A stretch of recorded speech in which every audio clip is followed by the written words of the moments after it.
이 사람이 누군지 잘 기억하시고 생각하시면서 말씀을 들으시면 되겠습니다. 문제 하나 나갑니다. 상품이 걸려있는 문제예요. 하나님께서 구원 계획을 정확히 어디서 세우시나요? 처음으로. 제가 설교 때 여러 번 말씀을 드렸었는데 PPT가 안 넘어가네요, 선생님. 네. 하나님께서 창세기에서 언제 처음 구원 계획을 세우시나요? 제가 여러 번 말씀을 드렸었는데 창세기 자신 있게 말씀해 주세요. 손 드시고. 상품이 걸려 있습니다, 여러분. 2장 아닙니다.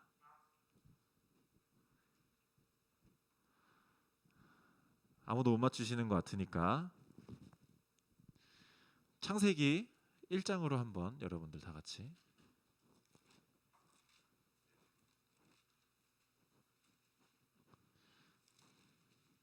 창세기 3장으로 가겠습니다.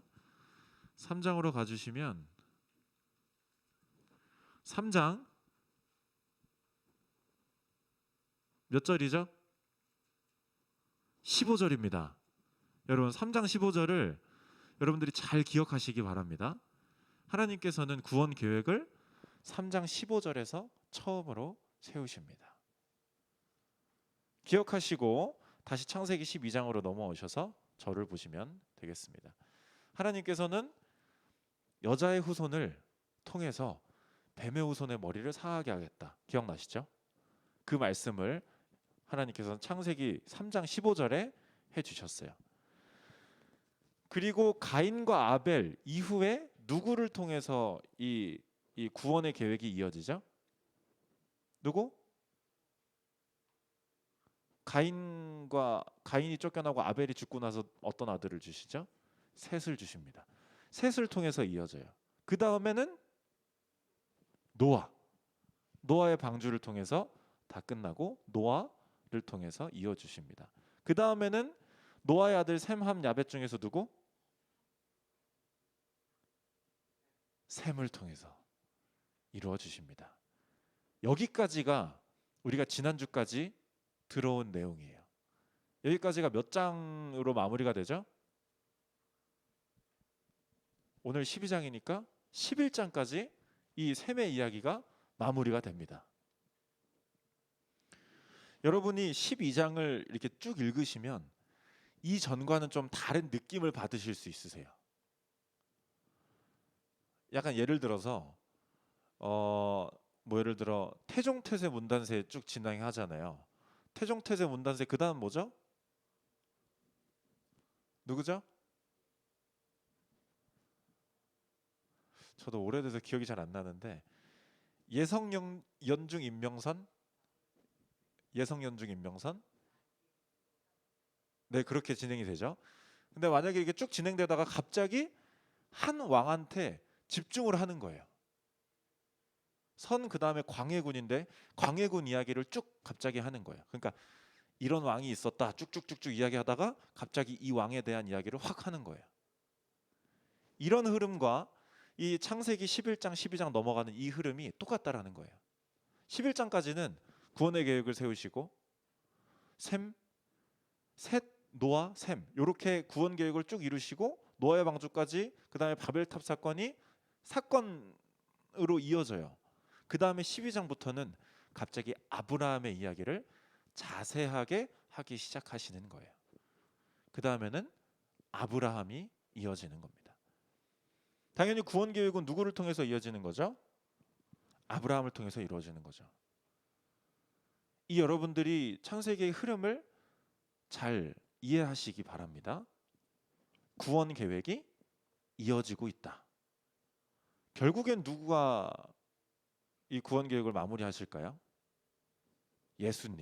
예수님으로 마무리가 되겠죠.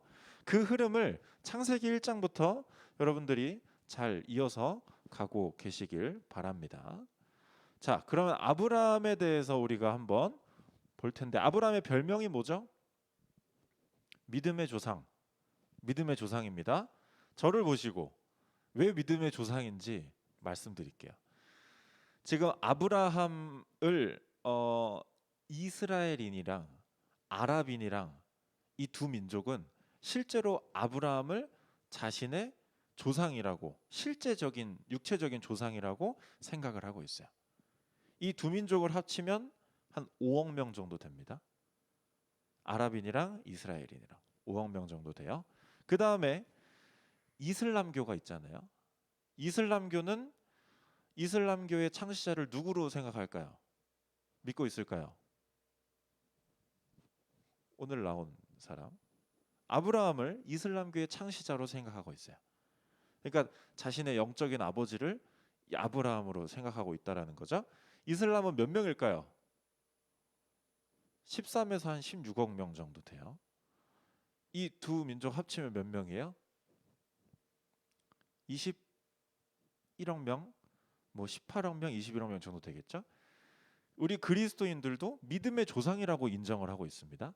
그리스도인들은 전 세계 몇 명일까요? 통계 한 21억 명 정도 된다라고 해요.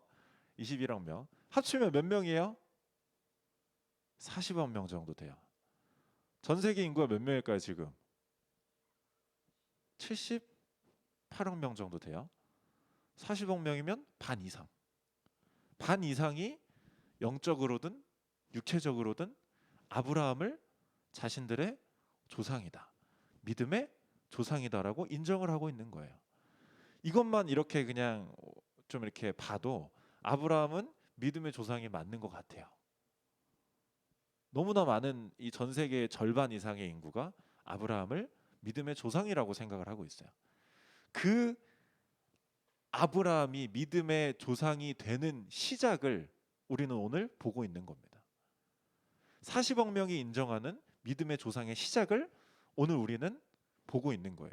그게 몇 장 몇 절? 창세기 12장 1, 2, 3절. 그 상황을 우리는 보고 있는 것입니다. 자, 그럼 오늘 본문 말씀을 두 부분으로 나눌 수 있어요. 두 부분. 첫 번째는 1절, 그리고 두 번째 2, 3절을 나눌 수가 있어요. 1절을 보면 하나님께서 아브라함에게 나타나셔서 뭐라고 하세요? 엄청 많이 들어봤던 말씀이죠. 너 거기서 떠나서 내가 보여줄 땅으로 가라 라는 말씀을 하세요. 여기서 첫 번째 질문, 왜 하필 아브라함일까? 왜 하필 아브라함일까? 하나님은 왜 아브라함을 선택하셨을까? 라는 질문을 여러분들이 가질 수가 있습니다. 자, 두 번째, 우리가 두 번째는 2절 3절이라고 했습니다. 2절 3절의 가장 주된 내용은 2절 후반절에 나오는 너는 복이 될지라예요. 그죠? 너가 복이 될 거다. 3절은 그에 대한 부연 설명이에요. 어떻게 되는지를 설명해 주는 건데, 그러면 여기서 또 한 번 두 번째 질문, 너는 복이 된다라는 말은 무슨 말일까? 오늘은 이 두 가지 질문을 가지고 진행하려고 합니다. 졸리시죠? 졸린 시간인 것 같습니다. 네, 조금만 졸음을 참으시고 말씀을 들으시기 바래요. 첫 번째 질문, 왜 아브라함일까요? 왜? 하나님은 왜 아브라함을 선택하셨을까? 이유가 뭘까요? 이 질문을 바꾸면 왜 여러분들은 그 자리에 있고 저는 여기서 말씀을 전할까요? 또 다른 똑같은 질문으로, 여러분들은 여기서 왜 예배를 드리고 있는데 여러분들의 친구는 왜 예배를 드리지 않고 있을까요? 이유는 뭘까? 모르죠. 몰라요. 이유는 몰라요. 이 황당한 답변에서 우리가 기억해야 되는 건 뭐냐면 하나님의 주권이라는 거예요. 하나님의 주권. 그러니까 쉽게 말해서 하나님 마음이는 거죠. 하나님 마음이에요. 하나님의 계획을 어떻게 세워 나가시는지에 대해서는 우리가 알 수가 없어요. 그 계획 속에 있으니까. 이 아브람도 왜 선택이 됐냐면 하나님의 주권으로 선택하셨다라는 거예요. 아브람은 특별한 사람이었을까요? 이 성경의 내용을 봤을 때 아브람은 어떤 사람이냐면 우상 숭배가 아주 가득한 지역에서 나고 자랐어요. 거기서 이제 출토된 뭐 이런 유물들을 보면 이제 금, 송아지 얼굴 뭐 이런 것들이 나와요. 그곳에서 아브람은 나고 자랐어요. 그리고 그냥 요즘 이런 단어들이 여러분들이 좀 익숙해졌는데 소상공인이라는 단어가 있잖아요. 아브람도 그냥 소상공인이었어요. 당시 특별한 사람이 아니었어요. 그냥 아주 평범하게 장사하고 있었던 사람이에요. 하지만 이 아브람이 왜 선택됐을까라는 걸 우리가 추측해 봤을 때 아브람은 이런 의문을 가지고 살아가는 사람이었을 것 같아요. 우리 삶이 이게 끝인가? 내가 이대로 살다가 죽으면 끝인 건가? 뭔가 더 있지 않을까? 내가 이렇게 태어난 목적은 있지 않을까? 이러한 생각들을 계속 하던 사람이었을 것 같아요. 추측해 볼 수 있어요. 그렇기 때문에 아브람한테 하나님이 나타나셨을 때 아브람은 놀라지 않고 이 말씀을 따라서 살아갈 수 있었어요. 어떤 믿음의 씨앗을 하나님께서는 심으셨고 그것을 이렇게 이끌어 오신 거죠. 추측해 볼 수가 있어요. 추측. 우리가 여기서 기억해야 되는 건 뭐냐면 여러분들 하나님 만나려면 어디로 가야 돼요? 하나님 만나려면 어디로 가야 돼요? 어떤 쉽게 생각해서 하나님 만나려면 어떤 고행의 길을 간다거나 어떤 뭐 순례길을 간다거나 산속을 들어간다거나 해야지만 하나님을 만날 수 있다라고 생각할 수도 있어요. 하지만 우리가 이 아브람에게 하나님께서 찾아오신 모습을 봤을 때 하나님은 일상생활에 찾아오시는 분인 것 같아요. 일상생활에. 아브람은 특별하게 무언가 하나님을 만나기 위해 특별한 장소를 찾아가진 않았어요. 그냥 평범하게 살고 있는 사람이었어요.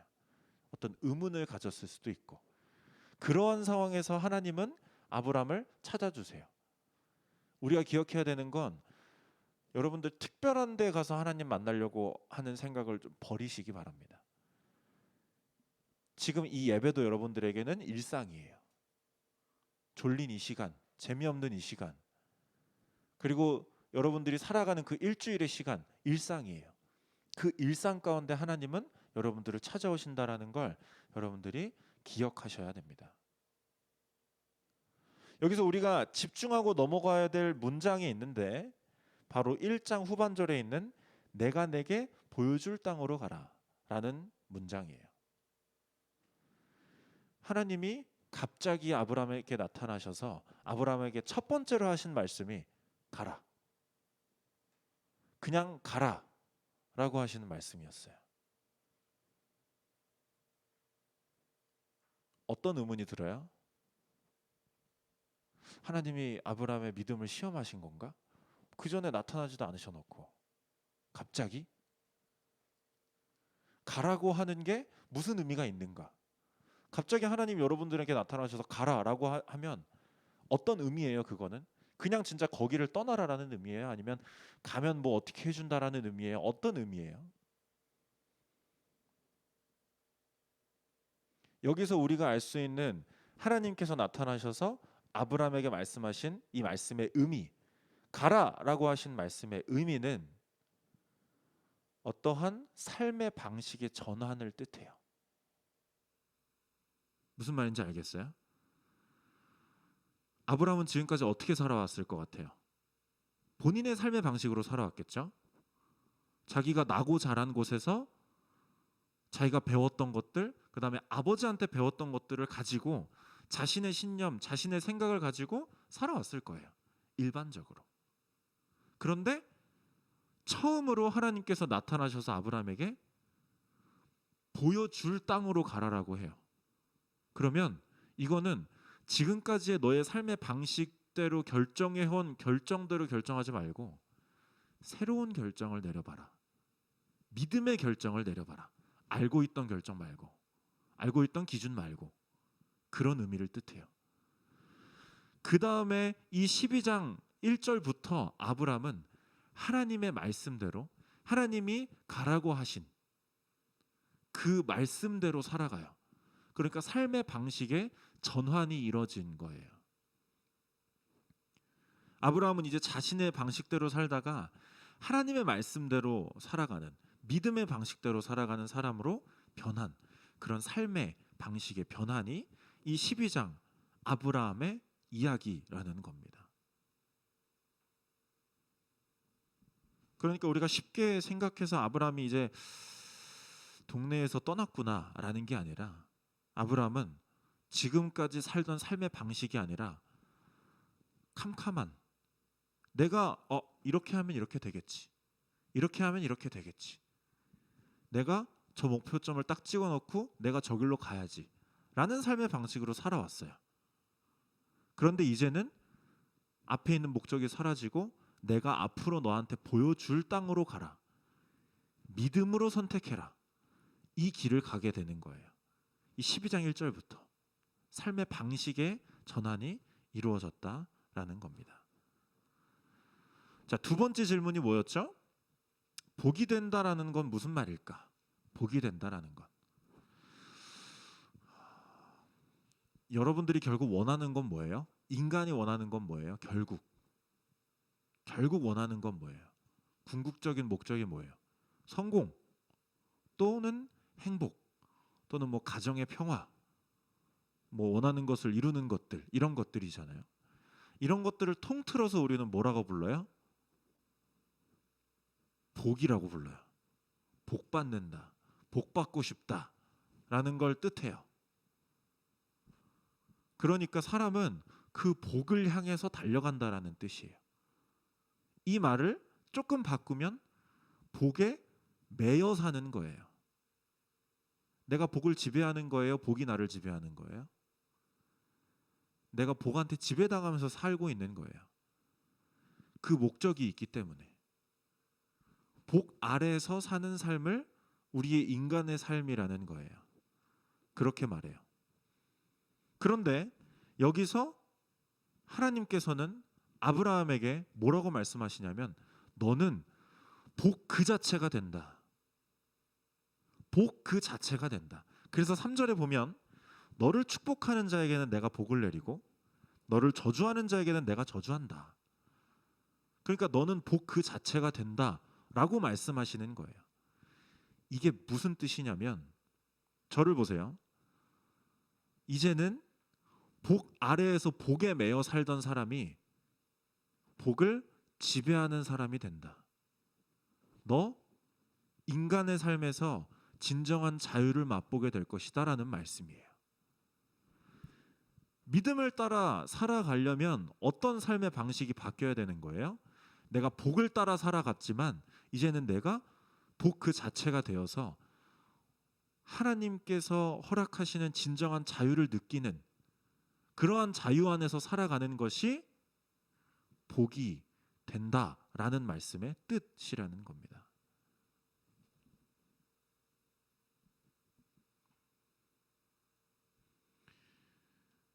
그래서 오늘은 믿음의 조상이라고 불리는 아브라함을 통해서, 아브라함의 시작을 통해서 우리 그리스도인들이 살아가야 되는 방식, 그리스도인의 정체성을 볼 수가 있었어요. 첫 번째가 뭐예요? 삶의 방식의 전환이에요. 나의 생각과 내가 알 것 같은, 그리고 내가 계획해놓은 그 내 삶의 방식, 나의 신념으로 살아가던 방식을 이제는 바꿔서, 불확실하고 내가 이 선택하는 게 맞는지 모르겠지만 불안하지만 하나님의 말씀대로 선택하는 그런 삶의 방식의 전환, 그런 방식의 전환이 그리스도인의 삶의 방식이어야 한다라는 겁니다. 두 번째는 뭐였어요? 복이라는, 인간이 매여서 살아갈 수밖에 없는 그 인간의 삶에서 어떤 진정한 자유를 맛보면서 살아가는 삶, 복에 매여 있는 삶이 아니라 그 복을 내 발 아래 둘 수 있는 그런 삶, 어떤 해방, 그러한 삶을 우리는 살아가야 된다라는 겁니다. 여러분들의 삶을 살아갈 때 각자 다른 친구들과의 비교했을 때 모습은 똑같을 수 있어요. 그냥 똑같은 삶을 살아가는 걸로 보일 수가 있어요. 하지만 여러분들 속에는 다른 삶의 방식이 들어있는 거예요.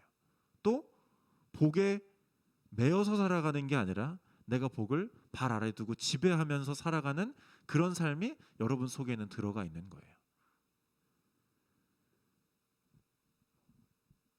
그게 그리스도인의 삶이고 우리가 추구하면서 평생을 노력하면서 살아가야 되는 그런 삶의 방식이라는 겁니다.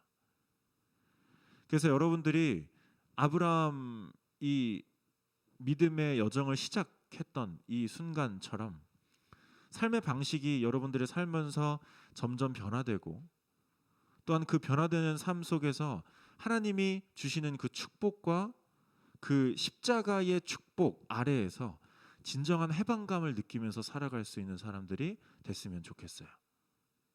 진정한 해방감 그리고 진정한 삶의 방식의 전환, 그러한 삶의 두 가지 모습이 여러분 그리스도인의 삶의 모습이어야 되는 줄 믿습니다. 그리고 여러분들이 앞으로 살아가야 될 삶의 방식인 줄 믿습니다. 아멘이십니까? 아멘. 기도하겠습니다. 하나님 감사합니다. 아브라함이 하나님을 따라 어떻게 살아갔고 하나님이 아브라함을 어떻게 찾아오셔서 그의 삶을 어떻게 바꿔주셨는지를 우리가 오늘 보았습니다. 그 말씀을 통해서 우리가 우리의 삶의 방식과 또한 우리가 추구하면서 살아가야 될 것들과 또한 우리가 느껴야 될 그런 자유를 들었습니다. 우리의 삶에 그 진정한 자유와 믿음을 따라 살아가는 삶이 우리의 삶이 되게 하여 주시옵소서. 그리하여서 아브라함의 여정과 같이 우리의 믿음의 여정이 평생 십자가를 향해 살아가는 삶의 모습이 될 수 있도록 하시고 또한 그 안에서 느끼는 그 자유함을 느낄 수 있도록 하여 주시옵소서. 그 가운데 있을 많은 어려움과 상황들을 하나님의 축복과 하나님의 보호하심으로 지켜주시고 인도하여 주시기를 간절히 소망합니다. 하나님 우리의 삶과 함께하여 주시옵소서. 예수님 이름으로 기도드렸습니다. 아멘.